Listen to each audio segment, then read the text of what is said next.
Another Tuesday, another family dinner. "So, Amelia, still doing something in event planning?" my sister Olivia asked, her voice dripping with that familiar condescension. I smiled, the practiced mask slipping into place. "Yes, Liv, still enjoying it." They saw me as pleasant, directionless, a 33-year-old living in Charleston, single, and apparently professionally adrift. Little did they know, the something involved a multi-million-dollar empire called Hayes and Associates. The root of the charade? It began 5 years ago, a family gathering I still replay in my mind. Fresh out of college, brimming with ambition and a detailed business plan, I dared to share my vision: a luxury events and catering company. Olivia, ever the pragmatist, had laughed. "Cute little hobbies, Amelia," she'd sneered, her eyes sparkling with amusement. Father, a man who measured success in billable hours, had chimed in with a patronizing offer: a safe position within his law firm, a safety net, a gilded cage. That offer was the turning point. I remember the sting, the absolute dismissal of my dreams. That's when the seed of secrecy was sown. I wouldn't be a hobbyist. I wouldn't need their approval. I would build something they couldn't ignore, a monument to my own capabilities. The early years were brutal. Late nights, ramen dinners, and a constant struggle for funding.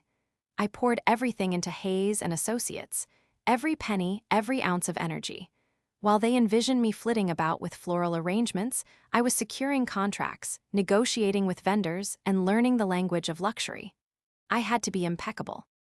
Anonymity required it. My first major break, catering a gala for a tech mogul, netting me a cool $500,000. I didn't tell a soul. The satisfaction came in the small victories. When my father's law firm sought Hayes and Associates to cater their annual gala, I felt a surge of quiet triumph. When Olivia, gushing over a venue I secretly owned, gushed, completely oblivious, I bit back a smile. Their assumptions fueled me. They were the engine driving my success. I was not allowed to attend the events myself. I let a team of professionals handle all public-facing interactions. My success was a hidden empire. Now, the catalyst, Olivia's wedding, the Seabrook estate. A venue that Hayes and Associates had meticulously restored to its former glory, now the jewel in my crown. It was the perfect stage, the moment of truth. I could have pulled strings, diverted her elsewhere, but the temptation to expose the truth, to finally let them see? It was too powerful. The booking was greenlit. The meticulously planned event would be my grand revelation. The Seabrook estate, a former plantation house, wasn't just a venue. It was a $15 million asset, acquired and renovated under my direct supervision.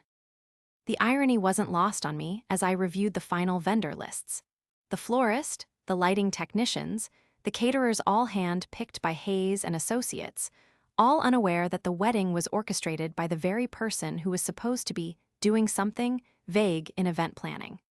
The core of Hayes and Associates boasted impressive figures: a $30 million annual revenue stream, operating with a 30% profit margin. We managed 5 exclusive event spaces, each generating an average of $3 million in annual bookings. My client list, a veritable who's who, included a former U.S. president, several Fortune 500 CEOs, and a slew of A-list celebrities, all secured through discreet networking and impeccable service. Every interaction with my family became a performance. "Oh yes, catering, it's busy," I'd say, while simultaneously fielding calls from a Saudi prince requesting a last-minute yacht party. The contrast was a constant source of private amusement. The rehearsal dinner was a masterpiece of carefully constructed anticipation. As guests mingled, oblivious to the storm brewing, a discreetly placed screen flickered to life. The slideshow began. Initial images showcased generic event setups: a wedding here, a corporate gala there. A curated selection to lull them into a false sense of normalcy. Then, the tempo shifted. Award ceremonies, media features, and candid shots with high-profile clients, each image a carefully chosen brushstroke in the portrait of my hidden empire. Olivia, who was discussing the merits of a new event planner she had invited, turned a shade of white. Her fiancé, usually jovial, looked bewildered. The slideshow's crescendo, a panoramic shot of the Seabrook estate bathed in golden light, the words Hayes and Associates owner, Amelia Hayes, emblazoned across the bottom. The air crackled with unspoken tension. Then I walked into the room, not as a guest, but as the architect of the entire affair. The room fell silent. The years of assumptions, the condescending remarks, the dismissive glances all evaporated in an instant. It was a perfect moment. The room was silent, but the silence was shattered by the clinking of a champagne glass. Olivia's fiancé, a man who had once been so eager to impress, now looked as though he'd swallowed a lemon. His face was a mask of confusion. Olivia, her carefully constructed facade crumbling, met my gaze. Her eyes, usually alight with competitive fire, were now wide with a mixture of shock and something else. Fear, perhaps. My father, the esteemed attorney, recovered first. He cleared his throat, a sound that echoed unnaturally in the sudden quiet. "Well, Amelia," he began, his voice strained, "this is quite unexpected. A little side project, as it were." The guests began to murmur, their eyes darting between me, Olivia, and the screen, desperately trying to piece together the puzzle. A rival event planner, whom Olivia had invited to the wedding to showcase her connections, looked as though she'd just been hit by a truck. Her smug smile had vanished, replaced by a look of utter devastation. I met my father's gaze, my smile tight but steady. "Yes, father, a side project. One that apparently has been quite successful." I gestured around the room. "I believe you're all enjoying the fruits of that side project right now." I felt a tiny ripple of satisfaction as I saw the event planner start to back away, as if she was afraid of being exposed as well. My sister started to stammer out a congratulations. "Amelia, this is amazing. I had no idea." Her words were hollow, the carefully constructed rivalry of years melting under the heat of my revelation. It was a power shift so absolute, so complete, it was almost palpable.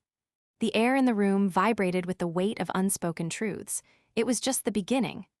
"Thank you, Olivia," I replied, my voice calm, composed. "I'm glad you approve."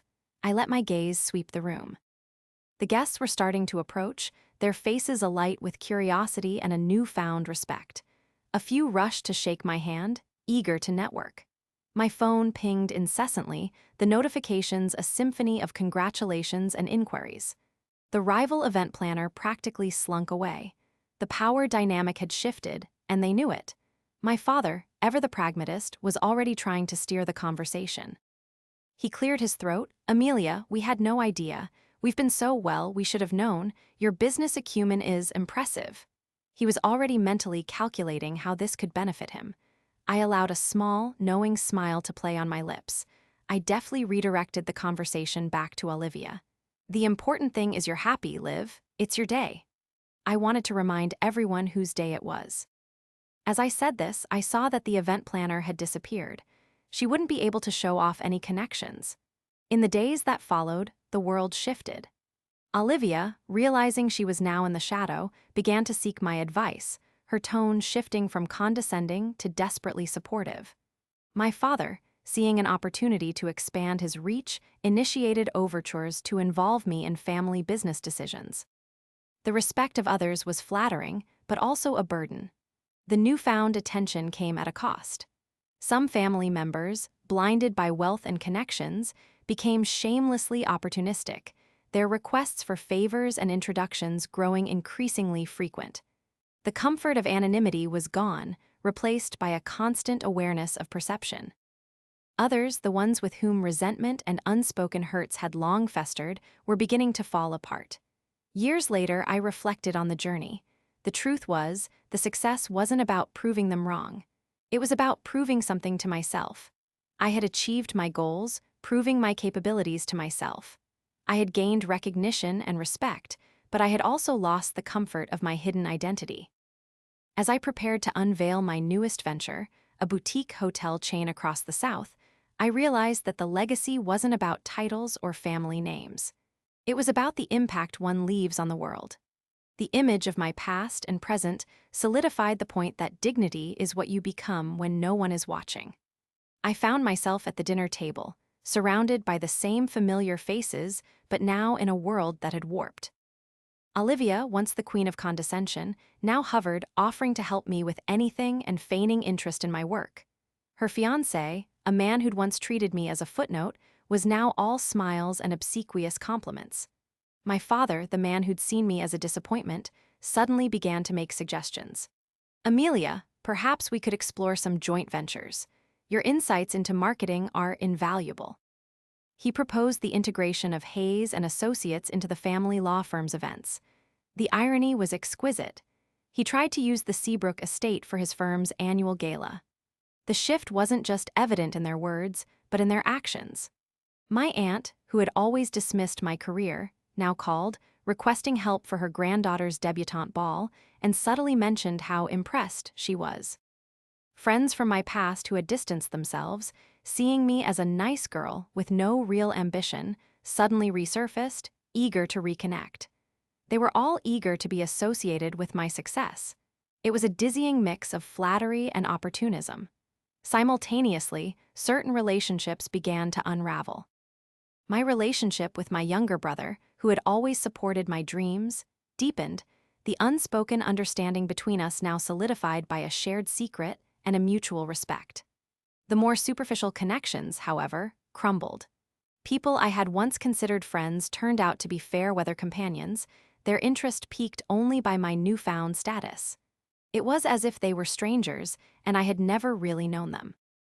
I handled the situation with a practiced grace. I accepted the apologies, the belated congratulations, with a knowing smile, steering conversations away from my past and back to the present.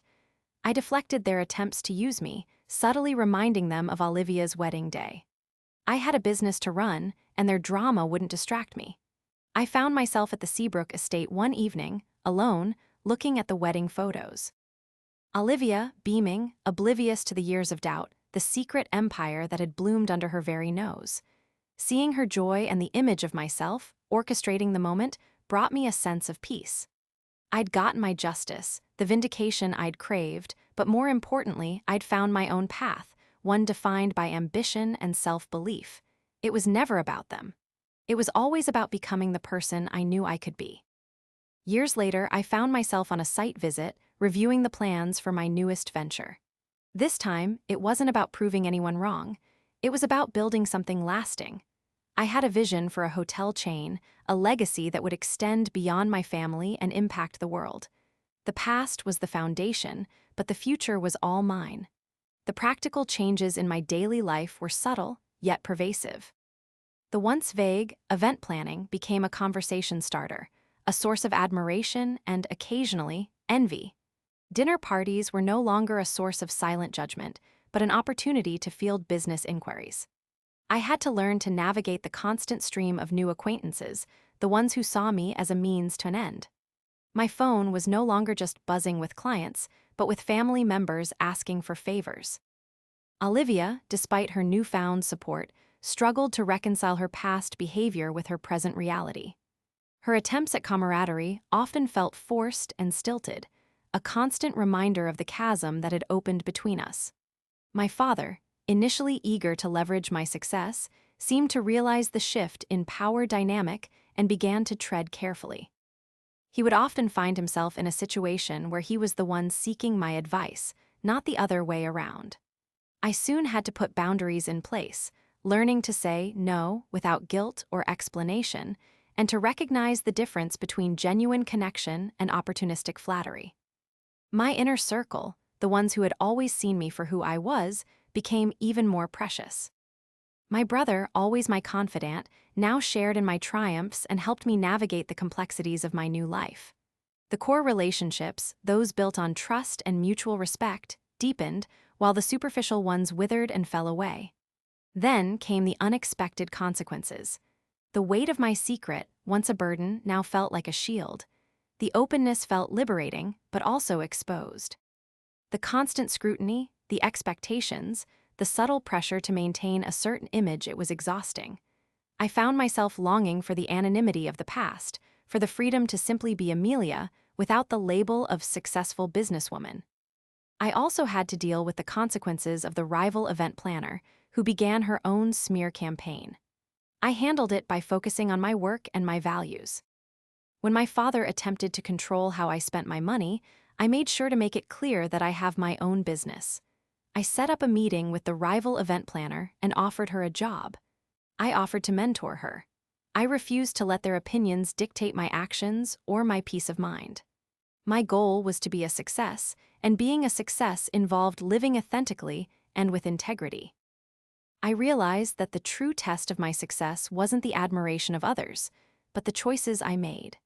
And as I prepared to launch my hotel chain, I knew that my legacy would be defined not by the accolades I received, but by the positive impact I had on the world. The image of my past was a reminder of what I had overcome, and my present was the beginning of something even greater. The unveiling of the hotel chain would mark a new chapter, one where I could fully embrace my success, not for the sake of proving anyone wrong, but for the joy of creating something meaningful, and for the dignity of being exactly who I was, no matter who was watching. The Seabrook Estates wedding photos now sit framed on my desk, a subtle reminder of the chasm I crossed. The gold-leafed script beneath my name, Hayes and Associates owner, Amelia Hayes, a testament to the journey, is as much a reflection as it is a label. The power shift, a fleeting victory, the whispers of admiration, the opportunistic overtures, all ultimately empty, echoing the hollowness of the validation I craved. What I gained was a gilded cage, a life lived under the glare of scrutiny, where authenticity became a commodity and the simple act of being Amelia felt lost. What was lost?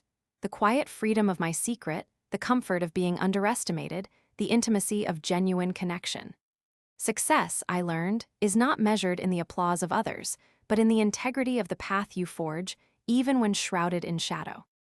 As I stand here on the precipice of a new venture, I see a new Amelia, an authentic version, and I am ready to embrace the world. Reader, have you too been underestimated, your dreams dismissed? Did you ever build your empire in the silence, fueled by doubt? Then tell me, what have you become when no one was watching?